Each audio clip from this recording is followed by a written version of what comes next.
तो राजस्थान का नक्शा हाल ही में एक बड़ी पहेली बन गया था। सोचिए, एक ही साल के अंदर जिले पहले तो बढ़ जाते हैं और फिर उनमें से कुछ गायब भी हो जाते हैं। तो आखिर हुआ क्या था? चलिए समझते हैं इस पूरी दिलचस्प कहानी को।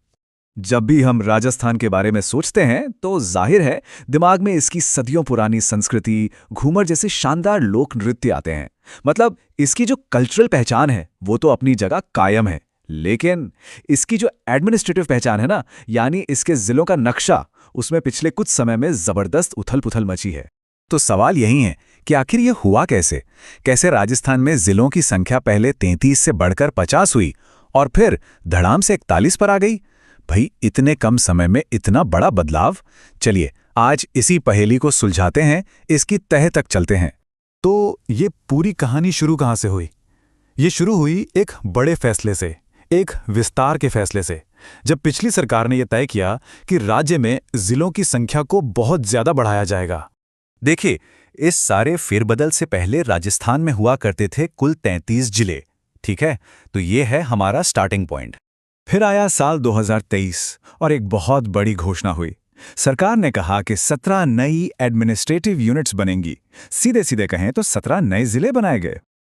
और ये देखिए, ये थी उन 17 नए जिलों की लिस्ट। बालोतरा, डीडवाना कुचामन, फलोदी, दूदू तक, मतलब एक एक नाम के साथ राजस्थान का पूरा नक्शा ही बदल रहा था। ये कोई छोटा मोटा बदलाव नहीं था, ये एक बहुत बड़ा एडमिनिस्ट्रेटिव फेरबदल था। और बस इसी के साथ राजस्थान में जिलों का आंकड़ा 33 से सीधा उछलकर पहुंच गया 50 पर। वाकई ये एक बहुत बड़ी छलांग थी। लेकिन कहानी में ट्विस्ट तो आना ही था। ये यहीं खत्म नहीं हुई। हुआ ये कि राज्य में सरकार बदल गई और जो नई सरकार आई उसने इस पूरे डिस्ट्रिक्ट एक्सपेंशन को, मतलब जो नए जिले बने थे, उसे रिव्यू करना शुरू कर दिया। अब सवाल ये कि रिव्यू क्यों किया? तो इसके पीछे कई बड़े कारण थे। एक हाई लेवल कमेटी बनी और उसकी रिपोर्ट में पता चला कि कुछ नए जिले मतलब प्रैक्टिकली काम करने लायक ही नहीं थे। क्यों? क्योंकि ना तो उनके पास ऑफिस की ठीक ठाक इमारतें थीं, ना ही पूरा एडमिनिस्ट्रेटिव इंफ्रास्ट्रक्चर, और ऊपर से नए ऑफिशियल पद बनाना भी खजाने पर एक बड़ा बोझ बन रहा था। लेकिन अब सरकार के लिए इन जिलों को खत्म करना या बदलना इतना आसान भी नहीं था। उनके सामने एक बहुत बड़ी, कह सकते हैं, एक टेक्निकल मुश्किल आ खड़ी हुई। और वो मुश्किल क्या थी? वो थी नेशनल सेंसस, यानी राष्ट्रीय जनगणना। देखिए, जनगणना के काम की वजह से सेंसस डिपार्टमेंट ने 1 जुलाई 2024 से देश के सभी राज्यों के जिलों की सीमाओं को एक तरह से सील कर दिया था, फ्रीज कर दिया था। इसका सीधा मतलब था कि जब तक ये जनगणना का काम पूरा नहीं होता, कोई भी सरकार इन सीमाओं से छेड़छाड़ नहीं कर सकती। तो एक पल के लिए तो ऐसा लगा कि भाई ये फैसला तो अब बदल ही नहीं सकता। इस पूरे एडमिनिस्ट्रेटिव पेंच के बावजूद कहानी में एक और मोड़ आया और आखिरकार एक फाइनल फैसला ले ही लिया गया। तारीख थी 28 दिसंबर 2023। इस दिन राज्य की कैबिनेट ने एक बड़े पुनर्गठन का ऐलान कर दिया। एक ऐसा फैसला जिसने राजस्थान के नक्शे को एक बार फिर से बदल कर रख दिया। तो फाइनल फैसला क्या हुआ? फैसला यह था कि जो 17 नए जिले बने थे उनमें से 9 को खत्म कर दिया गया। इसमें जयपुर ग्रामीण और दूदू जैसे नाम भी शामिल थे, और बाकी के 8 जिले जैसे बालोतरा, डीग और फलोदी, इनको एडमिनिस्ट्रेटिव जरूरतों को देखते हुए बनाए रखा गया। और इस पूरे उठापटक के बाद राजस्थान में जिलों की फाइनल संख्या आकर टिकी 41 पर। तो जो हमारी शुरुआती पहेली थी ना, उसका जवाब यही है। तो चलिए अब एक नजर डालते हैं कि इन सारे बदलावों के बाद राजस्थान का नया एडमिनिस्ट्रेटिव मैप आखिर दिखता कैसा है।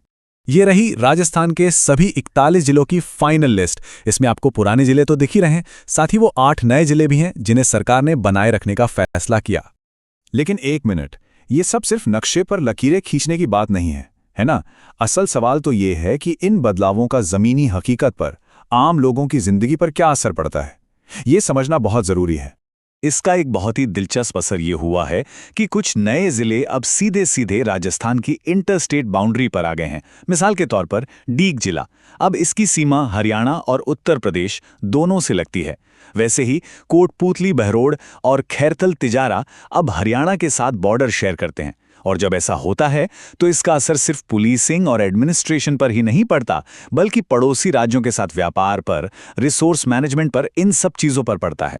और जब हम सीमाओं की बात कर ही रहे हैं तो एक और शब्द समझना जरूरी है जिससे नक्शा और क्लियर हो जाएगा। वो शब्द है अंतर्वर्ती।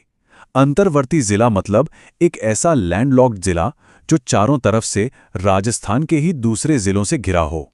उसकी सीमा किसी दूसरे राज्य या देश को नहीं छूती। तो इस नए रीऑर्गेनाइजेशन के बाद राजस्थान में अब ऐसे 14 अंतर्वर्ती जिले हैं। ये नंबर हमें बताता है कि राज्य का कौन सा हिस्सा पूरी तरह से अंदरूनी है और कौन सा बाहरी सीमाओं पर है। और आखिर में ये पूरी कहानी हमें एक बड़े सवाल के साथ छोड़ जाती है। अगर किसी राज्य का नक्शा इतनी तेजी से इतने कम समय में बदल सकता है तो फिर ये बॉर्डर, ये सीमाएं असल में हैं क्या? शायद ये सिर्फ नक्शे पर खींची लकीरें नहीं हैं, बल्कि ये विकास की, राजनीति की और पहचान की एक लगातार बदलती